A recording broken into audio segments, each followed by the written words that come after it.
In public housing, my grandmother, as you know, raised me and my brothers and her daughter, my Aunt Mickey, in public housing on $900 a month. The world seemed destined me for drugs or motherhood and teenage motherhood, jail, or even a violent death because of the gun violence that had ravaged our community. But my community, this city, had other plans for me. Yes. I woke up in a public housing unit. I took a public bus to a public school every day. I had incredible teachers and counselors who looked out for me and believed in me. And I walked home with some of my friends from the neighborhood, and we looked out for each other. My grandmother, Miss Camelia Brown. Yes. Yes. At the end of the day, she watched over me, just like she's watching over all of us here today. Yes. Miss Brown was hardworking and as tough as nails. Woo! You didn't live in her house if you didn't go to school. Say it. You know, she looked out for so many people in the neighborhood who she would sometimes feed, and I'd wonder, Mama, we don't have much. Why are you giving away what we have? She said, because that could be us. That could be you, and that's what we do for each other. We look out for each other. When I was a freshman in high school, I got a job through the Booker T. Washington Community Center. It was through the Mayor's Youth Employment and Training Program. Right. I was 14 years old, and I was hired as a receptionist to work at a place called the Family School on Fillmore Street. It helped teenage moms who dropped out of school get their GED and get a job.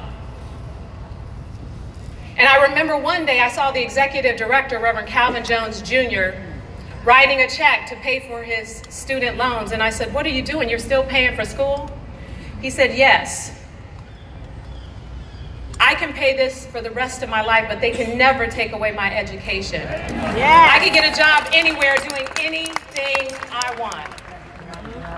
I stand at this podium today because a community believed in me, because our city services looked out for me. I stand at this podium because people like Ms. Brown and Reverend Calvin Jones Jr. taught me that service to others is the most important success of all. Amen.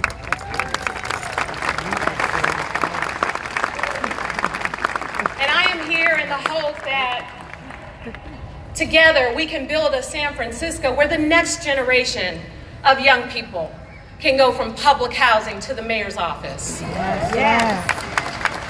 Here in the city of St. Francis, we support one another. We look out for one another. We defend one another because service to others is our highest calling.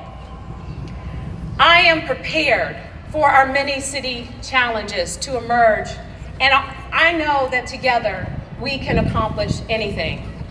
I know that our challenges sometimes can get in the way of real progress. We have a booming economy.